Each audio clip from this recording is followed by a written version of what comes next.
Welcome to the Art4Christ Podcast, where creativity meets the call of Christ. Every episode, we gather to explore how our gifts, talents, and passions can be used to glorify God and impact the world around us. Today, we have a special treat for you because today, you get us. What's your name? My name is Billy, and I'm the founder of Art4Christ. And my name is Alison, and I'm the co-founder of Art4Christ. And today, we're doing a special episode to celebrate the last 6 years of Art4Christ. Yeah! Because in December, we celebrated 6 years of ministry. Yeah. So, let's take it all the way back to that very first event in December of 2019. Yeah, 2019. We started our first event in 2019, whereby we started as an event. Started in church, no stage. Yeah, and here we are. What was the goal of that event, though? So, from 2019, so the goal was just to do event, just to give a platform for the upcoming artist. Yeah, that was the only goal. Okay, and let's set the stage here because it happened on these same grounds where we are. It happened in a dirt field, and we had no idea what we were doing.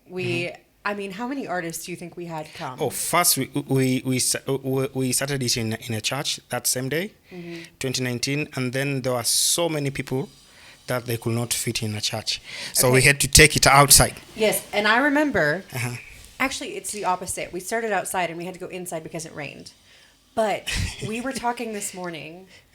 What was one thing that stood out to you from that event? Because there's one memory that traumatized both of us. Yeah. Do you remember? In a church, yeah. So we had acrobats.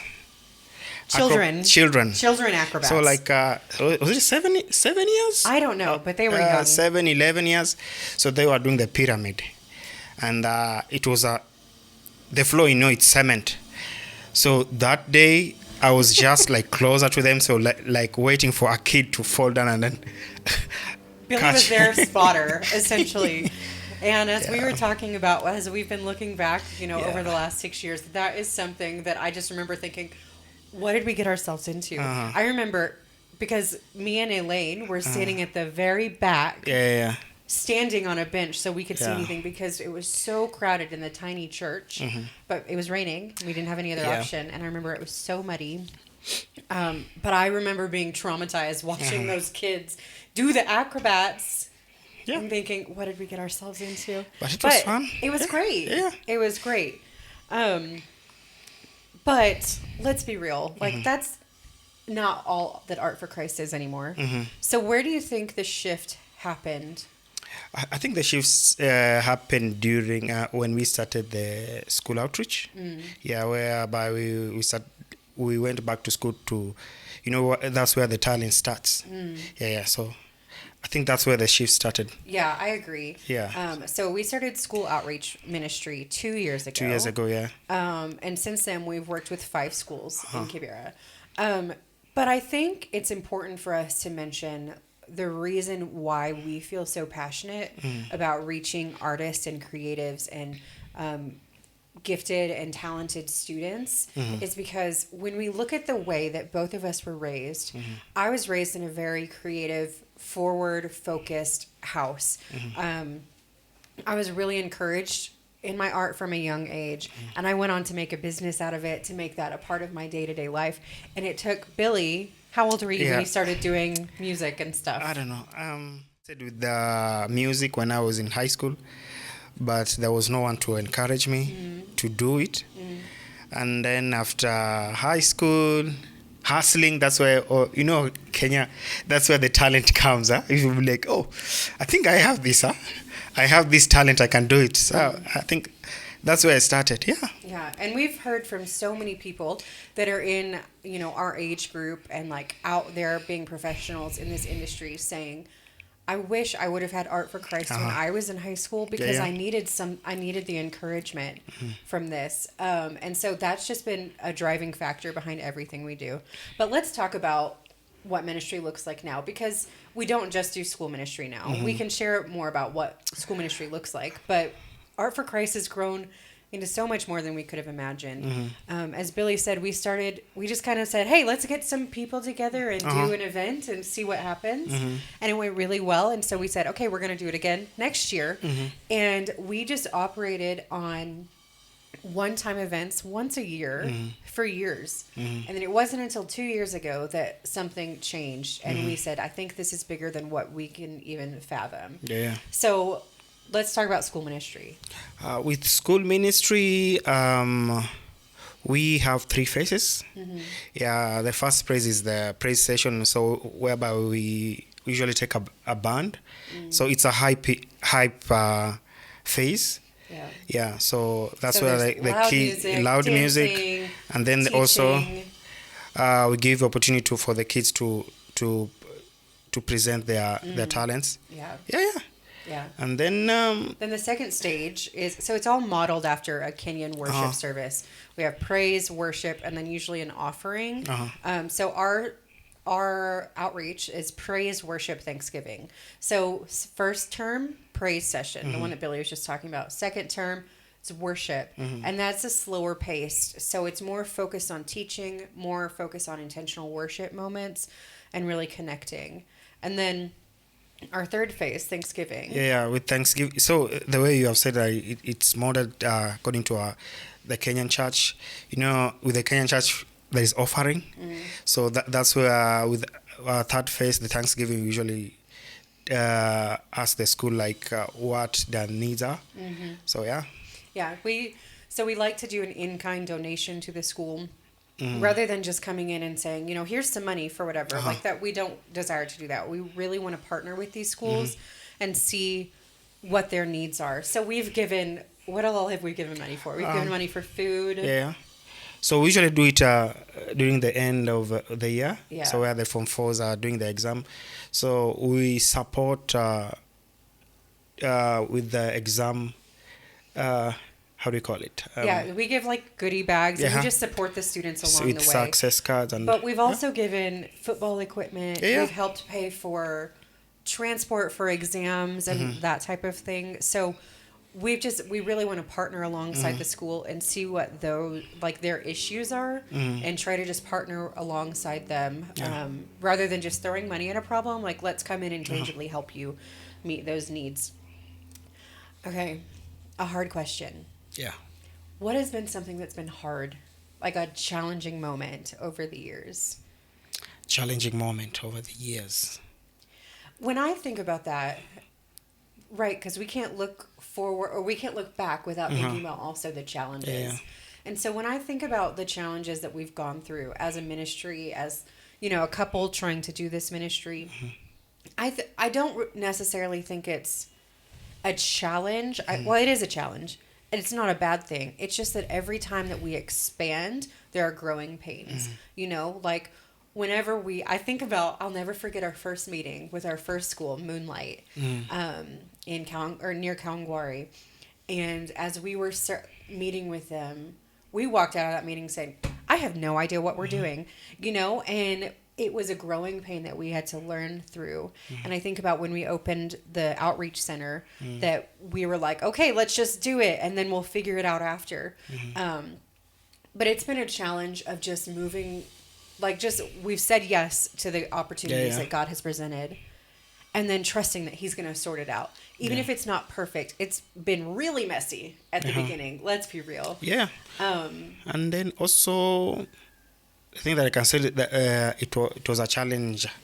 Earlier, partners and how can I say, community and volunteers. So I remember the first 2 events or 3.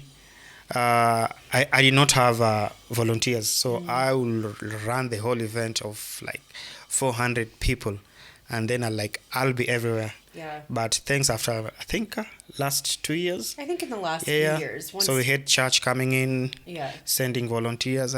Yeah, once we got more intentional with it, I think it changed a lot. But looking back, if we could go back and tell Billy and Alison of 2019, 2020, 2021, those early years, if we could go back and say something to them that would, that we know now as being, we're veterans now. We're old people now. Yeah. We're 6 years in. If we could go back to the baby version of us in ministry, what would we say? It's like the way I've said that the challenge was getting volunteers, so relationship. So what I will say, it's you just need to invest in a community. Yeah. Like coming into a ministry, you need to have people. You cannot do a ministry alone. You need people. Yeah. And those people will be the ones like encouraging you, telling you that you are doing the right thing. Yeah. I think for me, I would say, like back to the Alison and Billy that were just doing a one-time annual event. I would go back to them and say, like, trust that God can do more than you can see. Because we never could have imagined where it would grow to. Like, school ministry wasn't on our radar. An outreach center had no idea. And yet God has just continued to show up and show up and show up. And it's just because we're like, okay, God, if this is what you want for us, we'll do it. And it's just an act of obedience, but just trusting that he can do so much more than what we can fathom. Yeah, that it's not just an event. It's a whole ministry. Yeah.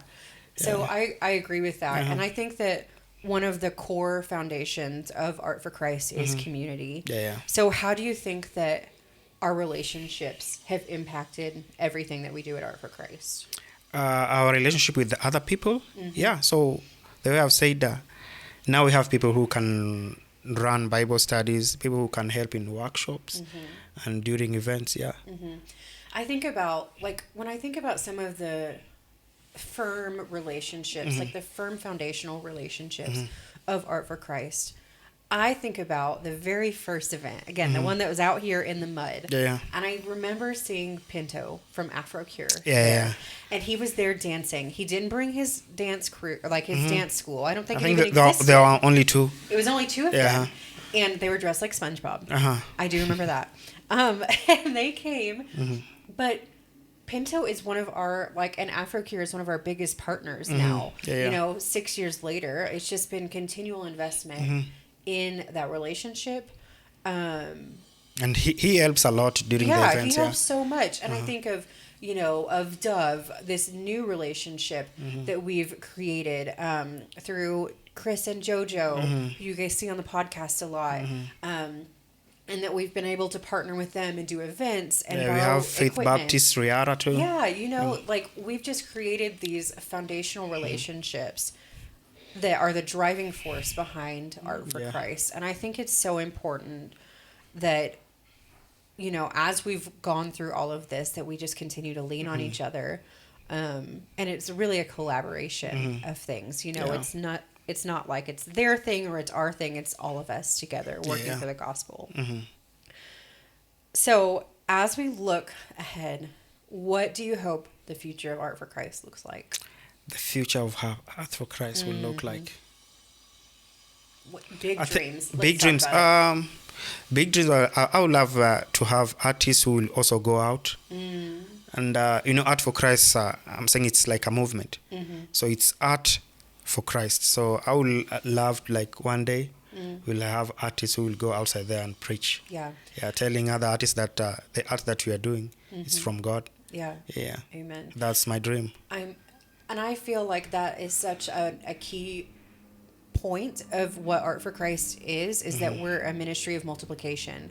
If we can impact, even if we only have 10 people at a Bible study on Sunday or on Saturdays, if those 10 people can go out and impact their communities, or, you know, if we have 10 artists that are at a workshop and they can go out and impact their churches, how many people can we reach with the gospel by just taking these little steps with like small groups of people and big groups?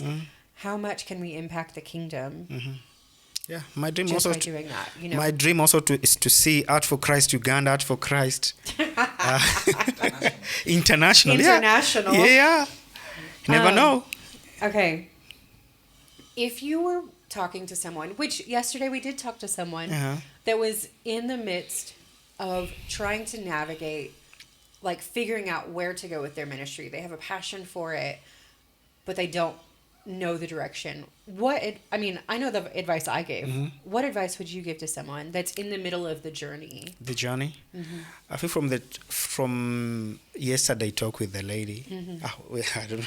We had a conversation yesterday with some friends that visited Yeah. from the Czech Republic. Yeah. That are doing art camps in Western Kenya. And Yeah. we were sitting in that room, and it was incredible because literally the Lord has brought all of us from all different parts of the world. Mm-hmm. Like me from the United States, Billy from Kenya, them from the Czech Republic, all into one space to talk about ministry, Yeah. to talk about the passion and the Yeah. drive. And like, man, if that's not a glimpse at the kingdom, then I don't know what is. Like all of us sitting here working together for the gospel. Yeah. Yeah, I think that I was insisting. It was like they needed to build a community, which it will really help her. Yeah. To run their ministry. I agree. Yeah, And I think because ministry is hard. You cannot do it alone. you can't do it alone. Yeah. And I think something else that we talked about, Yeah. and that's something I would encourage people in as they're trying to network, as they're trying to create these relationships, because it's not easy. Relationships are messy. Yeah. But I think also remembering that people are so much more than just what they bring to the table for you. Making sure that if you can't pay someone, what other physical, like what need can you meet? Does that mean providing meals? Does that mean providing transport when you can? Yeah. You know, like trying to make sure that we're taking care of the whole person, the whole relationship, rather than just saying, what can you bring to the table for me? You know, like we don't want this to be a transactional situation. We really want, as people in ministry, we really want to care for the whole person. Yeah. So that would be my encouragement, along with Billy's, is to really care for the people that you're trying to bring in with you, because that creates. I mean, not only is that what we're called to do, but it also creates a relationship that is so much stronger than one of like an employee relationship. You know. Yeah, it's like the band that we have been with them for like 3-4 years. Yeah, it's been a long time. Yeah. So I'm not paying them, but they love the Yeah. the community that they are in. Yeah, and we take care of them. Yeah. You know, and that's what matters. Okay. But as we close, we're going to talk about some of our favorite memories of the last 6 years. Memories for the last 6 years. Some of our favorite memories. I even made notes. I have a note. I didn't make any notes. So. Well, because I was afraid you were going to steal mine. So I didn't tell you. I just copy you, so I'll be like, same. Hapana. Number one, I will never forget the year that Taylor Clinch, the first year that Taylor Clinch spoke at our festival. With his dance? Or? And, well, it didn't even start with the dance. It started with his poster. If you guys haven't seen it, Oh, yeah. Taylor is like a very So many. tall American white dude. And he has cornrows, and people were like wanting to come and see him. Yeah, they were expecting a younger version. But they got Taylor, and we love him, and he is so good. And it was just He so should be funny. on a podcast soon. We'll bring him. Yeah. We'll bring him. Stay tuned. But it was so fun to get to see him, and he just like dances and loves, the vibe. He's obsessed. So that's one of my memories. I have a few more, but you can. I think with me, maybe starting the center during the launch. Yeah, we had Bishop Pakari here. Yeah. Yeah, and it was, with us, we were like, let's just open the doors. And then he was like, no. Yeah. We need to do it in a correct way. And he went and put on it was intense. I was like, okay. Yeah. Yeah. So, But I think that was such like a God moment of being like, wow, this is big. Like, this is a big deal because, we just this wasn't in our plan. We kind of just were like, oh, we have this opportunity. Let's just run with it. And having that opening was such a God moment, like seeing all that God had done, all in like the culmination of one day was incredible. Another favorite memory I have is our very first school outreach event. Oh, yeah. It was at Moonlight Academy. And I will never forget. The hall? Yes. The hall is a mabati structure, like a metal structure. So it's on the second floor. Second floor. And those kids so were we jumping. had the first phase, the praise phase. Yeah. So it's so hype. So the full band, everybody's dancing, everybody's jumping. And I remember looking to our the friends. building head was shaking. So one of the some of the band members went and hold the speakers, were like, "Oh, so we can't sing right now." The entire building was shaking. and then the kids, they kept on saying, "Oh no, it's fine. The house won't. The building will not fall down." I'm like, "Okay." Oh my gosh! But I'll never forget that. I remember looking at Kelly, and just saying, "What is happening?" But it was so fun looking back to it, and I think that was just such a glimpse at like what was to come with all of the schools. Yeah. So those are some of our favorite memories. What are some like God moments that you have seen? Can you think of any? Like, or special moments. Special moments. Yeah. I can think of a few off the top of my head that come, like, that just are such a reminder of that we're doing what the Lord has called us to. The first one happened at our first school outreach festival. So over the summer, summer in America, and winter in Kenya. It was in July of 2025, and we hosted our very first school outreach festival where we invited all of the schools that we served to come, and they had a lunch, and we had Jabby D and Dee Dee Man and in the Art4Christ band, and it was just such a fun day of teaching and learning and community, and it was a long fought dream for us to have that. But what I remember the most is that we partnered with Dove Christian Fellowship in Nairobi, and they had a team from Charis Bible College in South Africa come, which we were like, wow, this feels big. Like, we're having a team come to serve with us that's not from here. And we also had a bunch of volunteers that were locals, and it was just such an incredible thing.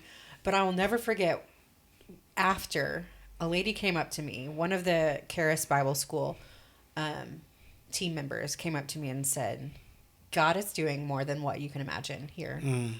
And she was just like, I don't know if you want to call it prophesying or whatever, but she was saying Art4Christ is going to be all over Africa. It's going to be all over this world, and it's going to make an impact. You're going to impact the children. You're going to impact the youth. And God is going before you. And I remember sitting there weeping, saying, I don't even know your name.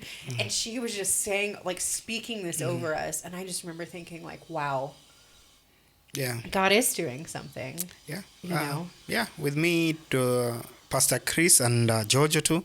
So last year when we were planning for the event, you know, I think they saw me, I was so stressed. So Chris kept on telling me that, don't worry, Pastor Chris. You know, he's like that. He lives like with, is it faith or what? Yes, he lives with a lot of faith. So he kept on telling me, Billy, don't worry. Like, if it's finance, God will provide. And then there's another event that I went at Dove Church. Also, Jojo came with the same message, like to me, like, Billy, don't worry. Everything will be fine. The event will be good. So I was like, that was so. And he special. did it. Yeah. It was amazing. Yeah. So thanks to Chris and Giorgio. Yeah. For encouraging us when we feel so low. Like, amen. Yeah. I think another like God moment for me was actually at our. When was our event? Was it November? November. Yeah. November. I was taking photos. We have, there's hundreds of people in the audience. We've got act after act after act, and Afro-Cure kids. Oh, the kids, the song. Get up. And they're singing, or they're dancing to the song, Praise the Lord. I think it's by Brandon Lake.